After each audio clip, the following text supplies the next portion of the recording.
اس سوچ میں لب خشک ہوئے، اس خوف سے چہرے زرد ہوئے، گر ہم پہ بیٹھے تو جنت ہے اور یوں ہی مرے تو کیا ہوگا۔ اے تابوت زمانہ ان پر بھی ایک آج ستم ہو ہلکا سا، کچھ لوگ ابھی تک ساحل پر امن کا پرچم تھامے ہیں۔ اے مولا بنا دے ہم کو تو راہ حق کا شیدائی، عزت دے اس ذلت سے یا جوش شہیدہ ہم کو دے۔ معزز سامعین کرام اور معطر مہمانان عزام، اللہ تبارک و تعالیٰ کا ہم تمام پر بہت بڑا احسان ہے کہ اللہ نے ہم تمام کے درمیان اپنی ایک کتاب قرآن مجید کو نازل فرمایا، اور قرآن مجید کے اندر اللہ تبارک و تعالیٰ نے حضرت سیدنا آدم علیہ السلام سے لے کر قیامت تک کے احوال کو اللہ نے ذکر فرما دیا۔ ہر چیز کو اللہ نے واضح کر کے بیان کر دیا۔ آج ہمارا یہ حال ہو چکا ہے کہ اگر کوئی شخص ہے تو زیادہ سے زیادہ دادا کا پردادے کا نام یاد ہے، ان کے آگے جو نسل ہے، جو نسب ہے، ہم تمام کو ان سے کوئی وابستگی اور کوئی تعلق اور کوئی معلومات فراہم نہیں ہے۔ لیکن قرآن کریم نے اللہ کے ایک ایک حکم کو، قیامت تک آنے والے ایک ایک فتنے کو، قیامت تک آنے والے ایک ایک نشانیوں کو، جہاں ایک طرف حدیث پاک کے اندر اللہ کے نبی نے تفسیر جو قرآن کی ہے آپ نے بیان فرما دیا، وہی قرآن نے بھی ہر چیز کو بیان فرمایا۔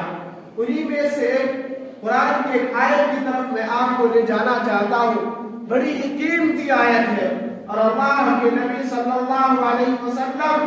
نے ہم تمام کو جس چیز کے لیے آمادہ کیا،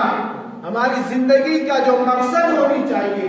ایک مسلمان کا جو طریقہ ہونا چاہیے، اسی کو قرآن بیان فرماتا ہے۔ اللہ تبارک و تعالیٰ کے پیغمبر گزرے ہیں حضرت یعقوب علیہ السلام، کون نہیں جانتا ہے حضرت یعقوب کو، جن کے والد نبی ہیں، جن کے دادا نبی ہیں۔ حضرت یعقوب کے جب موت کا وقت قریب آیا تو قرآن کہتا ہے اذ حضر یعقوب الموت، کہ جب حضرت یعقوب علیہ السلام مزاج کے عالم میں آ گئے، جب آخری وقت آ گیا تو اپنی اولاد کو اپنے ارد گرد جمع کیا۔ ہم تمام کا بھی حال ہے کہ جب مرنے لگتے ہیں تو اپنے جاننے والے کو، اپنے پہچاننے والے کو، اپنے وارثین کو اپنے پاس بلاتے ہیں اور ان کو سمجھاتے ہیں کہ بیٹا محبت سے رہنا، الفت سے رہنا، تم تمام کے تمام بھائی کے اندر اگر اتحاد رہے گی، اگر یکجا ہو کر کے، اگر گردن سے گردن ملا کر کے چلو گے تو تم کامیاب رہو گے۔ تمہیں کوئی ہوا اور کوئی طوفان اور کوئی پتھر کی دیوار تمہیں ہلا نہیں سکتی ہے اگر تم متحد رہو گے۔ یا یہ کہتے ہیں کہ جو زمین ہے ہم نے فلاں اس بیٹے کو دے دیا، ہم نے فلاں کا وارث فلاں کو بنا دیا، لیکن حضرت یعقوب کو دیکھیے جو نبی ہے وہ اپنے بیٹے کو بلانے کے بعد کیا کہتے ہیں؟ قرآن کہتا ہے اذ حضر یعقوب الموت، کہ جب حضرت یعقوب علیہ السلام موت کے وقت پہنچتے ہیں تو اپنی اولاد کو اپنے پاس جمع کرتے ہیں اور ان کو ایک نصیحت کرتے ہیں اور کہتے ہیں اے میری اولاد، تم یہ بتاؤ کہ تم میرے بعد کس کی عبادت کرو گے۔ یہ نہیں کہا کہ تم کس زمین کو لے لو گے، تم کس جگہ قبضہ کر لو گے، تمہاری حکومت کہاں ہوگی اور تمہارے ذمے میں کتنی چیزیں ہوگی۔ انہوں نے بیک زبان ہو کر کہا کہ تم یہ بتاؤ کہ تم میرے بعد کس اللہ کی عبادت کرو گے، تم میرے بعد کس کے سامنے سجدہ کرو گے، تم میرے بعد کس کے آگے اپنے سر کو جھکاؤ گے۔ حضرت یعقوب علیہ السلام کے بیٹے جو فرما بردار تھے، جنہوں نے اپنی پوری زندگی اللہ کے لیے وقف کر دی تھی، جہاں حضرت یوسف علیہ السلام جیسے بیٹے تھے، جو ایک طرف حضرت بنیامین جیسے بیٹے تھے، جن کے والد نبی ہیں، جن کے دادا نبی ہیں، جن کے پردادا نبی ہیں، انہوں نے بیک زبان ہو کر کہا کہ نعبد الہک و الہ آبائی، پوری واضح طور پر بیان فرما دیا کہ ہم اس اللہ کی عبادت کریں گے۔ فوراً یہ نہیں کہہ دیا کہ ہم اللہ کی عبادت کریں گے، بلکہ یہ کہا کہ ہم اس اللہ کی عبادت کریں گے جو ابراہیم کا رب ہے، جو اسحاق کا رب ہے، جو پوری انسانیت، پوری مانوتا اور پوری سدبھاونا کے لیے جو اللہ ہے، جن کے علاوہ کوئی نہیں ہو سکتا، ہم اس اللہ کی عبادت کریں گے۔ تو آج ہمیں ضرورت ہے کہ ہم اپنے آپ کو ایمان کے زمرے میں لائیں اور